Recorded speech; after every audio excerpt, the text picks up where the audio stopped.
Les fêtes sont passées, tu as mangé comme un sac. La dinde de mamie et la bûche à la crème t'ont laissé au fond du trou. Si seulement je pouvais m'en remettre une derrière la cravate tout en soulageant mon estomac. Salut mon petit chat, c'est Mathieu. Aujourd'hui sur Cocktail 101, on a passé Noël et on s'apprête à entamer le réveillon du 31. Ça pique un peu, hein. On a mal au bide parce qu'on a mangé comme des cochons. Eh bien, je te propose 2 cocktails qui vont te faire digérer, mon pote, si tu oses les boire. Allez, abonne-toi en cliquant juste ici, reste avec moi pour la cerise sur cocktail, et c'est parti mon kiki. Je commence par le Toronto. Le Toronto est un cocktail à base de Fernet Branca qui a été cité pour la première fois en 1922 dans le livre Cocktails, How to Mix Them. Il s'appelait alors le Fernet Cocktail, mais son nom a progressivement changé, soi-disant que les habitants de Toronto étaient fans de ce cocktail.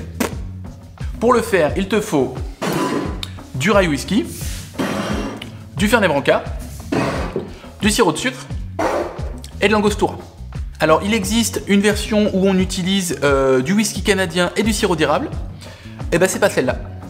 Le rye whisky est un bourbon à base de seigle, il va être un peu plus sec, plus épicé que le bourbon standard.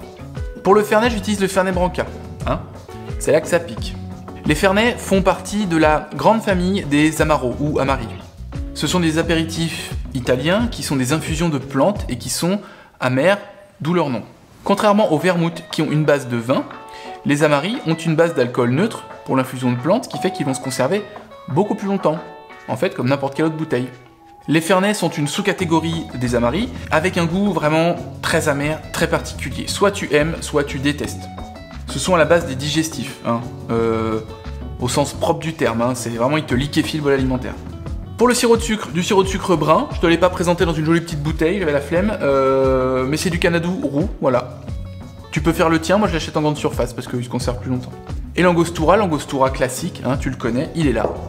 Alors, c'est un cocktail qu'on va faire au verre à mélange. Il va donc te falloir ton verre doseur, ton verre à mélange, la cuillère de bar et la passoire Julep. Dans ton verre, tu vas mettre 2 onces de ton rye whisky,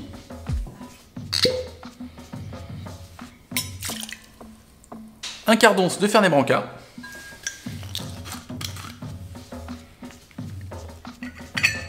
ça schlingue.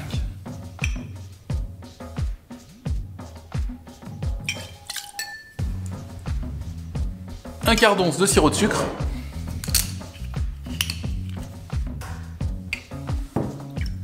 Et 2 traits d'angostura.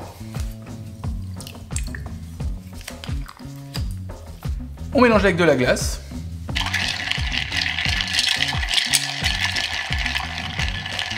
On verse ça dans une jolie petite coupette. Et on garnit avec un zeste d'orange flambé.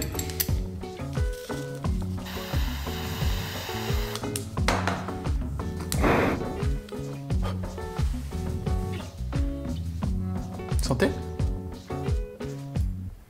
Très bon. Alors il y a un petit fond mentholé, mais c'est assez discret, j'aime bien. Pas du goût de tout le monde, mais c'est comme les médicaments d'antan, hein, tu vois. Plus c'est particulier, pour pas dire dégueulasse, mieux ça va soigner. Là c'est quand même bon, hein, faut pas déconner quoi. Allez, on passe à la deuxième douceur. Donc le Trinidad Sour. La violence, l'alcool principal, c'est de l'Angostura Bitter. Ouais, t'as bien entendu, de l'Angostura.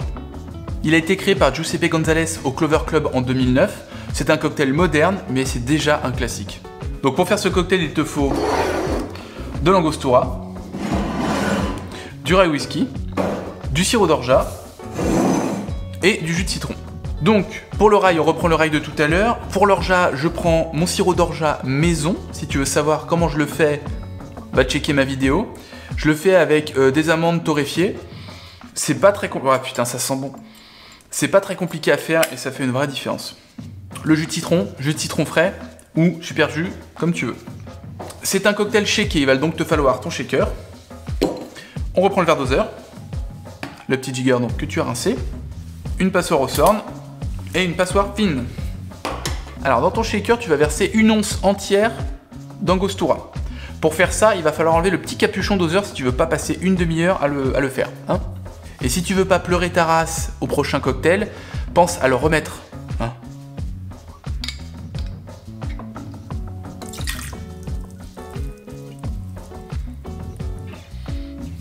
ça sent quand même bon, pas déconner. Alors, je t'aurais bien fait une blague, tu sais, en fin de vidéo, genre, ah, je fais semblant de faire un cocktail, ah, j'ai pas remis le truc, ah, mais en fait, je m'en fous tellement de partout que... non. Parce que ça tâche, hein, attention. Par-dessus, tu rajoutes une demi-once de whisky rye, une once d'orgeat, donc oui, une vraie once entière. Ça fait beaucoup, mais ça permet de contrecarrer le Angostura.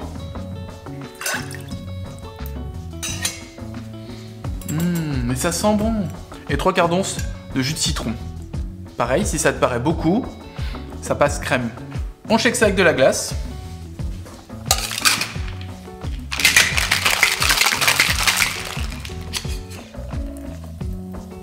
Hop, et on double filtre donc dans un joli petit verre Nicanora qui sort du congèle encore une fois.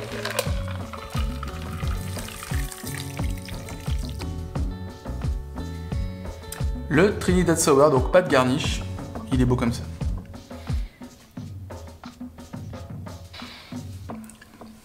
C'est costaud, mais bon, contrairement à ce qu'on peut penser, beaucoup d'orgeat, beaucoup d'angostura, pas mal de citron quand même. C'est très équilibré, c'est très agréable. Alors c'est costaud, hein, il faut tolérer l'angostura, mais c'est vraiment sympa. Ce qu'il faut anticiper, c'est que ça coûte une petite blinde parce que l'angostura, certes, ça coûte moins cher qu'une bouteille, mais le volume il est moins important. Hein. Quand tu mets 30 ml dans ton cocktail, tu peux pas le faire à tous tes potes toute la soirée, quoi. Donc voilà un petit peu comment bien digérer en ces temps de fête. Et du coup, vraiment, si tu veux digérer, ces petits coquins, tu peux les prendre en shooter aussi. Hein. Alors là, faut être costaud, mais c'est possible. Perso, le Fernet Branca m'a déjà sauvé la vie en fin de raclette. Tu sais, celle où t'as merdé sur les quantités, et puis t'arrives en fin de repas, t'es plein comme un ballon, t'as bouffé ton pot en patate, et tu finis la raclette en le roulant dans du jambon de pays. Là, tu sais que tu vas mal finir après la raclette et que ta nuit elle va être horrible. Un shooter de Fernet Branca, easy. Véridique, véridique. T'es même chaud le lendemain matin à recommencer la raclette au petit-déj. Et voilà, donc, cerise sur le cocktail, pour cette dernière de l'année, bah, j'ai rien d'intéressant à te dire. Juste, merci du fond du cœur. La communauté a augmenté de fou ces derniers mois. Je peux pas vous remercier tous comme je le voudrais, mais je vais essayer de continuer la chaîne, de l'améliorer en qualité, surtout d'un point de vue technique, et de continuer à vous servir des contenus qui vous plaisent. Et comme à chaque fois que je vous demande de mettre des emojis en fin de vidéo, ça part en cacahuète. Aujourd'hui, si tu es encore là, mets-moi un emoji, le pire que tu puisses trouver dans ton téléphone, ton clavier, tout ce que tu veux. Un truc, mais complètement pimpin. À mon avis, la section commentaires, ça va être un bordel sans nom, et c'est ça que j'aime bien. Allez, gros bisous à tous, merci d'être là, et je finis l'année en pensant à vous. Et si tu veux, toi qui tombes sur la vidéo par hasard, n'hésite pas à t'abonner, tu vas voir, on est bien, on est bien. Et si tu as loupé mes autres vidéos du petit calendrier de l'Avent, n'hésite pas à y refaire un petit tour, hein. Allez, santé et à l'année prochaine, sans faute.